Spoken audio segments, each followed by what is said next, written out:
A killer whale off the coast of South Africa has been caught on camera hunting and killing a great white shark. We thought we knew Orcas. For decades, they've captivated us. Black and white sea wolves gliding through oceans with grace and power. Tragic story makes you wonder what we're doing confining these majestic and clearly very dangerous creatures. But here's the twist. We were only seeing part of the story because they just discovered a new type of orca, and it's unlike anything ever seen. This isn't just about new behavior or an interesting quirk. This is truly one of the most amazing encounters any of us have witnessed in the wild. It's a revelation that's forcing scientists to redraw the lines between species. What if the ocean's most iconic predator has been hiding an evolutionary secret right in front of us? Let's dive in, because the truth about these orcas is wilder than fiction.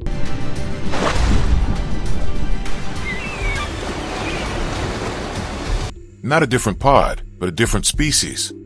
Imagine watching a group of orcas gliding through the sea. At a glance, nothing feels off. Their movement is familiar, their coloration identical. If you didn't know better, you'd assume you were watching the same kind of animal that appears in every nature documentary. But spend time with them, follow their patterns, study their prey, listen for their voices, and something begins to feel off. Not subtly different, but fundamentally alien. These orcas are known as transients, though that label now feels misleading. It implies they're just wanderers, social outliers, or nomadic fishers. But that couldn't be further from the truth. These orcas aren't simply doing things differently. They're wired differently, physically, behaviorally, ecologically. Let's start with how they hunt. While other orcas, particularly residents, rely on echolocation to find fish, transients remain eerily silent. They don't broadcast their position with clicks or chirps. They listen, they stalk, they drift through the water like phantoms, waiting for the right moment to strike. It's a strategy built for stealth, because their prey isn't passive. It hears, it evades, and it fights back. These orcas are after sea lions, porpoises, seals, even young whales, creatures with sharp senses and sharp teeth, the kind of prey that demands intelligence, coordination, and raw power. To support this hunting lifestyle, their bodies have followed suit. Transients tend to be slightly longer and more robust than residents. Their jaws are bulkier, adapted for gripping and tearing. Their teeth, flatter, more worn, tell the story of a lifetime spent crunching bone and thick hide. Not soft, slick fish. Even their dorsal fins lean more sharply, rather than sprawling extended families. Transient orcas travel in smaller, tightly bonded units, often a mother and her offspring. These pods are agile and efficient, suited to the strategic coordination needed for high-stakes mammal hunting. If residents are community choirs, transients are silent strike teams. What's emerging here isn't just variation, it's specialization. Transient whales overall are very quiet compared to the residents. When they are foraging, they're usually completely silent. And the deeper scientists looked, the more the question shifted from, why are they so different, to how long have they been this different? The answer, as it turns out, lies buried in their genes, and it's older than anyone expected. A genetic rift 300,000 years deep. Sometimes the clearest truths are buried in code, and in the case of Orcas, it was the double helix that finally laid bare what appearances could not. Genetic testing didn't just confirm that transients and residents were different, it revealed they were anciently different. The numbers don't lie. The orca species that shouldn't have existed.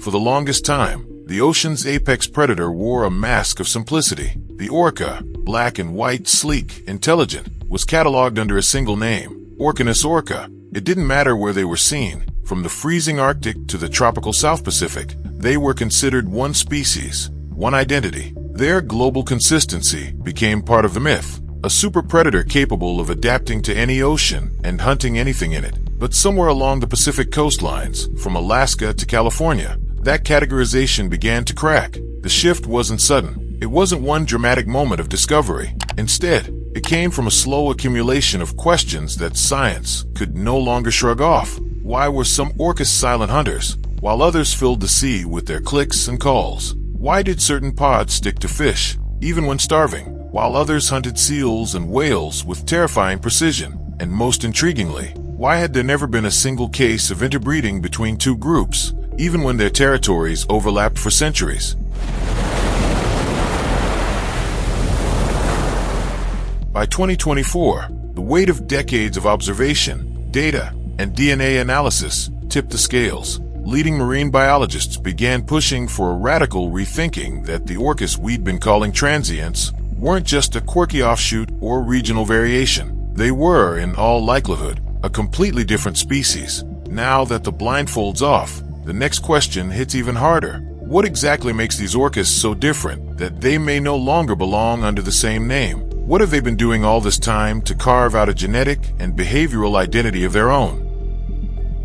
One species rising, another disappearing. Nowhere is the divide between these orcas more visible or more tragic than in what's happening today in the wild. While the newly proposed species of transients appears to be thriving, their fish-eating cousins, the residents, are quietly unraveling. Let's start with the transients. Their numbers have been climbing steadily over the past few decades, particularly in the North Pacific. From around 120 individuals in the early 1990s, one key population grew to over 280 by 2010. That's more than double, and it's no coincidence. Their diet consists of marine mammals like seals and sea lions, many of which have rebounded under environmental protections. Transients have the upper hand. Their prey is abundant, their pods are efficient, and their cultural knowledge is intact. In short, their evolutionary strategy is working. Now contrast that with the southern resident orcas, a group whose name sounds peaceful, but whose reality is anything but.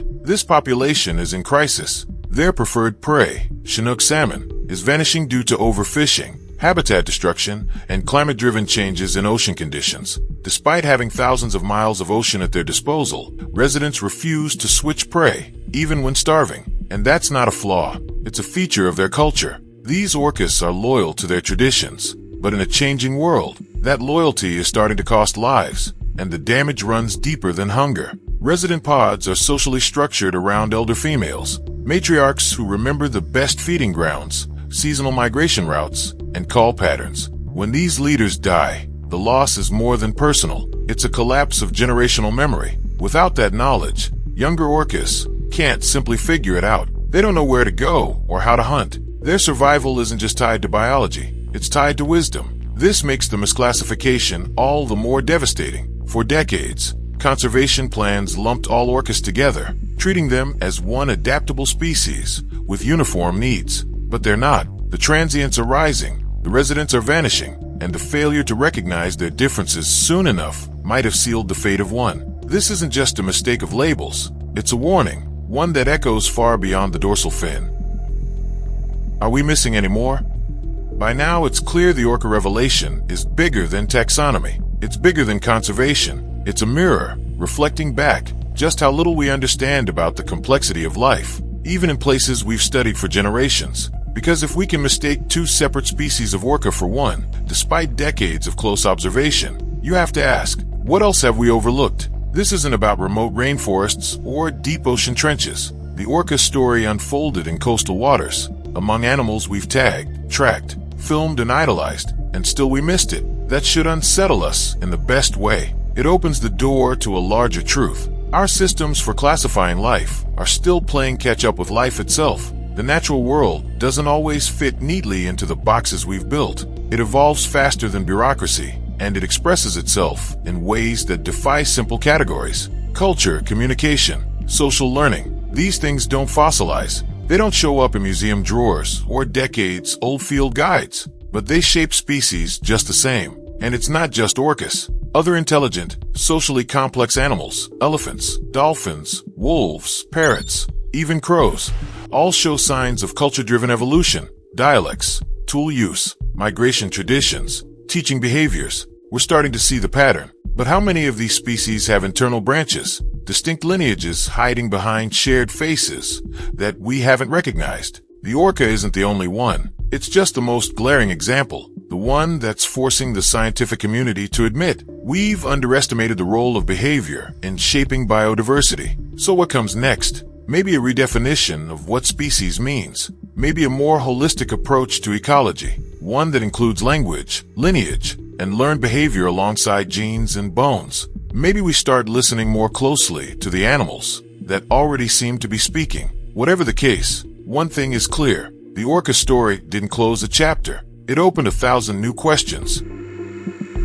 The final reckoning. This discovery didn't come from an expedition into the unknown. It didn't emerge from some undiscovered corner of the map. It came from the familiar, from a creature we thought we had already figured out. That's what makes it so powerful. The idea that Orcas, these charismatic, intelligent, almost mythic beings, could contain multiple species within their name isn't just fascinating. It's transformative, because it tells us that the greatest discoveries may not be hiding at the edges of our world, but at the center of our assumptions. We now know that transient Orcas are likely a new species, shaped by centuries of silent hunts, cultural instruction, and genetic independence. Their differences aren't cosmetic, they're systemic, baked into their DNA, encoded in their behavior, reinforced by every silent swim and calculated strike. And this realization didn't just update a textbook, it reframed the way we look at intelligence, identity, and evolution itself. The Orcas didn't change, we did. Or rather,